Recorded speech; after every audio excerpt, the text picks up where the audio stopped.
tragedy strikes the Malibu campus of Pepperdine University. 4 female students were killed when a driver lost control on Pacific Coast Highway last night, smashing several cars and slamming into the victims.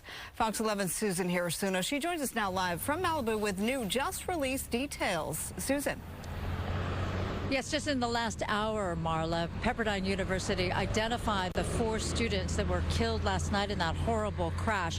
Their names are Naim Rolston, Peyton Stewart, Asha Weir, and Deslin Williams, all in their 20s, all seniors at the Seaver College of Liberal Arts.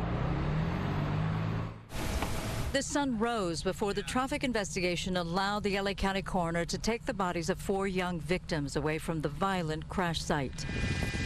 It was 8:30 Tuesday evening when Skyfox was overhead to see the aftermath of the accident involving a dark gray BMW.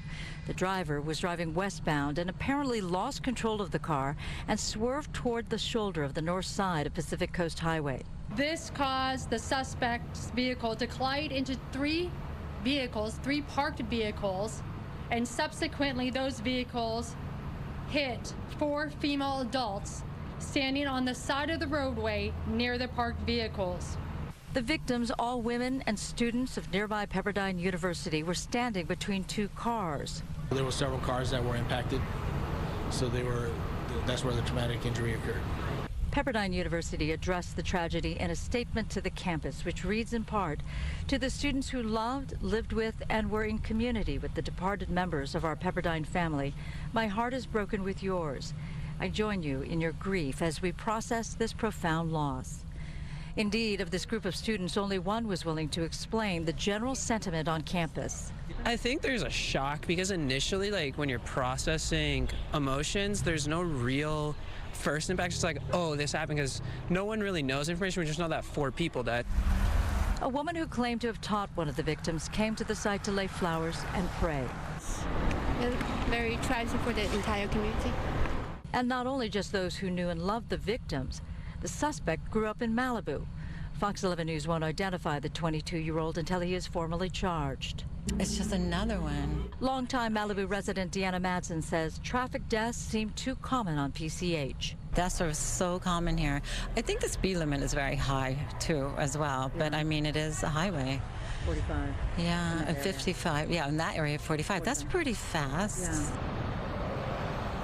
The suspect was booked for manslaughter with gross negligence, but the detective was not very clear as to what constituted that gross negligence. Meantime, Pepperdine also announced that there's a prayer service for the Pepperdine community tomorrow, 10 a.m., but others can join via Zoom. We'll have that information on our website, foxla.com. Reporting live in Malibu, I'm Susan Hirasuna, Fox 11 News. It's so tragic all the way around, Susan. I know in your reporting earlier, you mentioned the fact that law enforcement out there says that because it is a highway and it is that scary 2-lane road, there have been a lot of accidents. Yes, in fact, years ago, there was a very well-known traffic death, from the Shane family, and Michael Shane was actually at that news conference, and he produced a documentary called 21 Miles. That is the length, the PCH, through Malibu, and that's where he documents how many tragic accidents there have been. Well, let's hope that people slow down and just be as safe as possible there. Okay, Susan, thanks so much.